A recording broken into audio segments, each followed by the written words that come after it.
কোনো রকম বাড়তি গন্ধ ছাড়া একদম ঘরোয়া কিছু উপকরণ দিয়ে সুস্বাদু এই খাসির মাংসটা আমি যেভাবে রান্না করেছি তারই রেসিপি আজ শেয়ার করছি। আশা করছি তোমাদের ভালো লাগবে। Hello friend, welcome to my channel. আমি আবারও একটি নতুন রেসিপি নিয়ে হাজির হয়েছি। আমি কাকলি পুরকাইত আর আমার চ্যানেলে সবাইকে স্বাগত জানিয়ে আজকের রেসিপিটি শুরু করলাম। আজকের রেসিপিতে থাকবে মটন কষা। তো তোমরা কে কে মটন খেতে ভালোবাসো আমাকে অবশ্যই কমেন্টে জানাবে। দেখো বন্ধুরা, তোমাদের দাদাভাই বাজার থেকে মটন নিয়ে এসেছে আর তার জন্য আমি এখানে আলু পেঁয়াজ কেটে নিয়েছি আর এনেছে চিংড়ি মাছ, সেগুলোই আমি কেটে নিচ্ছিলাম। এখানে আমি আদা রসুনটাও কেটে নিচ্ছি। তোমাদের দাদাভাই আমাকে একটু সাহায্য করছিল মটন কাটার জন্য, ও আমাকে একটু সাহায্য করেছিল, তাই আমার একটু সুবিধাই হয়েছিল। তাড়াতাড়ি আমি রান্নাটা বসিয়ে দেবো আজকে। আর আমি ভাবলাম যে আজকে এই ভিডিওটি তোমাদের সাথে শেয়ার করা যাক, তাই তোমরা আমার সমস্ত ভিডিওটি দেখবে, আমাকে জানাবে আমার ভিডিওগুলি তোমাদের কেমন লাগছে, আর এই ভিডিওটি পুরো দেখার অনুরোধ রইল। বন্ধুরা দেখতে পাচ্ছ আমি এখানে আলুগুলো কেটে নিয়েছি পেঁয়াজ কুচি, নিয়েছি টমেটো কুচি, এগুলো আমি আগে থেকেই কেটে রেখে দিয়েছিলাম।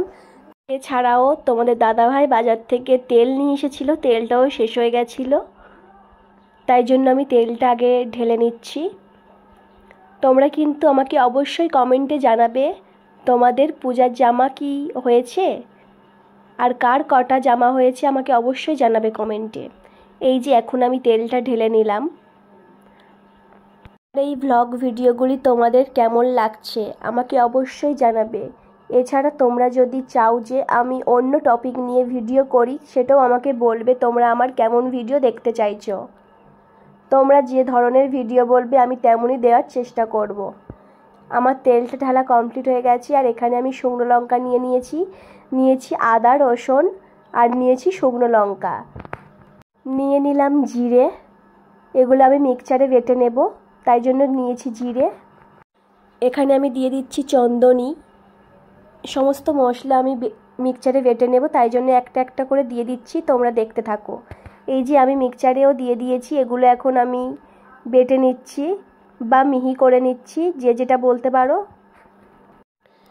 তোমরা কিন্তু আমার এই ভিডিওটা সম্পূর্ণ দেখো আর কেমন লাগছে আমার ভিডিও আমাকে অবশ্যই কমেন্টে জানাও।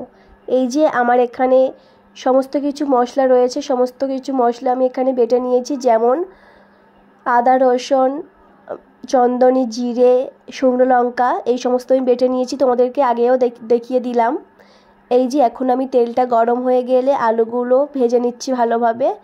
এই আলুগুলো আমি আগে থেকে কেটে রেখে দিয়েছিলাম, তো আলুগুলো আমি লাল লালভাবে ভেজে নিয়েছি। একটু লবণ ছড়িয়ে দিলাম, দিয়ে দিলাম হলুদ গুঁড়ো, আবারও একটু নেড়ে নিচ্ছি ভালোভাবে, হলুদটা যাতে লেগে যায় আলুতে। আলুটা ভাজা হয়ে গেলে আমি সেই গরম তেলে তেজপাতা আর চিনি দিয়ে দিলাম। এখন আমি পেঁয়াজ কুচি দিয়ে দিলাম, দিয়েছি টমেটো কুচি, অল্প করে তেল দিয়ে দিলাম কারণ তেলটা একটু কম হয়ে গেছে। তো এগুলিই আমি ভেজে নেব ভালোভাবে লাল লাল করে। তোমরা সম্পূর্ণ ভিডিওটি দেখতে থাকো আর কেমন লাগছে আমার ভিডিও অবশ্যই জানাবে। এই যে আলুগুলো ভাজা হয়ে গেছে বন্ধুরা, দেখতে পাচ্ছ পেঁয়াজগুলি আমি ভালোভাবে ভেজে নিচ্ছি, একটু বেশি সময় নিয়েই ভাজতে হবে। পেঁয়াজটা ভাজা হয়ে গেলে এই যে মটনটা আমি এখন ধুয়ে নিয়েছি ভালোভাবে পরিষ্কার করে, এবারে আমি মটনটা ফেলে দিলাম কড়াইতে। মটনটা ভালোভাবে নেড়ে নেব আমি। ভিডিওটি যদি তোমাদের ভালো লেগে থাকে অবশ্যই লাইক কমেন্ট আর বেশি বেশি করে শেয়ার করো। আর আমার চ্যানেলে যদি নতুন হয়ে থাকো তাহলে অবশ্যই সাবস্ক্রাইব করে পাশে থেকো। খাসির মাংস অনেক সময় রান্না করার পরেও শক্ত থেকে যায়, দাঁত দিয়ে টেনে ছেঁড়া যায় না। পাকা রাঁধুনিরা বলেছেন কিছু সহজ টোটকা জানলেই মুরগির মতো একেবারে তুলতুলে নরম হতে পারে খাসির মাংস। দাঁতের সমস্যা থাকলে অনেকেই খাসির মাংস খেতে পারেন না, কারণ অনেক সময় খাসির মাংস রান্নার পরেও শক্ত থেকে যায়।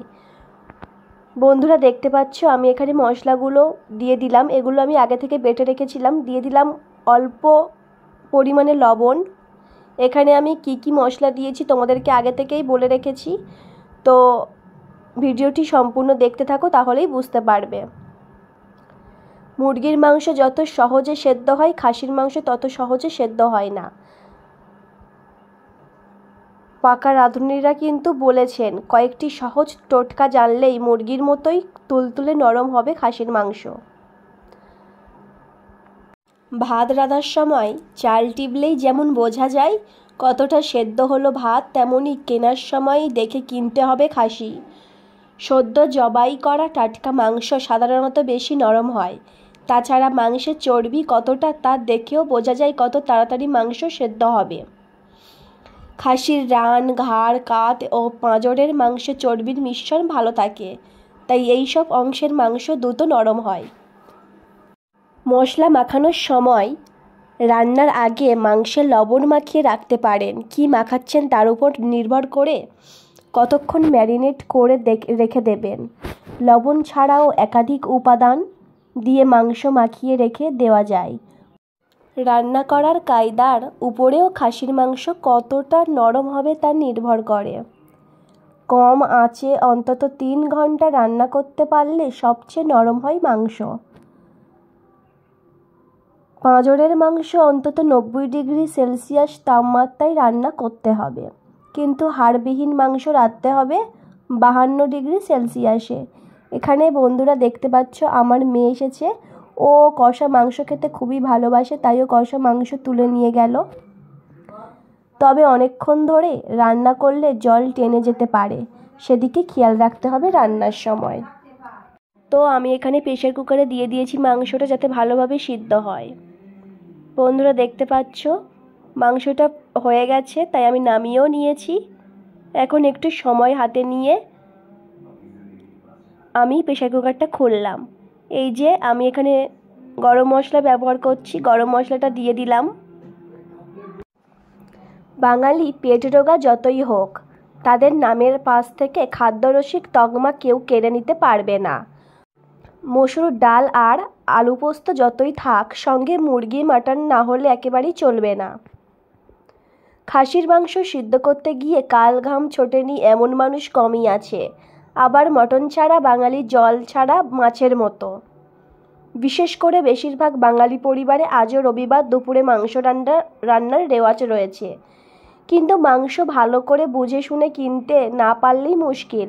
অনেক সময় অসৎ ব্যবসায়ীরা এমন মাংস দিয়ে দেন যা সিদ্ধ হতেই চায় না। আবার ঘরে এমন মানুষও থাকতে পারেন যিনি নরম মাংস ছাড়া খেতে পারেন না। তো বন্ধুরা, আমিও বসে গেছি খাওয়ার জন্য। ভিডিওটি কেমন লাগলো অবশ্যই আমাকে কমেন্টে জানাবে। আর ভিডিওটি যদি তোমাদের ভালো লেগে থাকে তাহলে কি করতে হবে, অবশ্যই লাইক, কমেন্ট আর বেশি বেশি করে শেয়ার করতে হবে। আর যদি আমার চ্যানেলে নতুন হয়ে থাকো অবশ্যই সাবস্ক্রাইব করে পাশে থেকো বন্ধুরা। সবাই ভালো থাকবে, সুস্থ থাকবে। দেখা হবে পরের ভিডিওতে।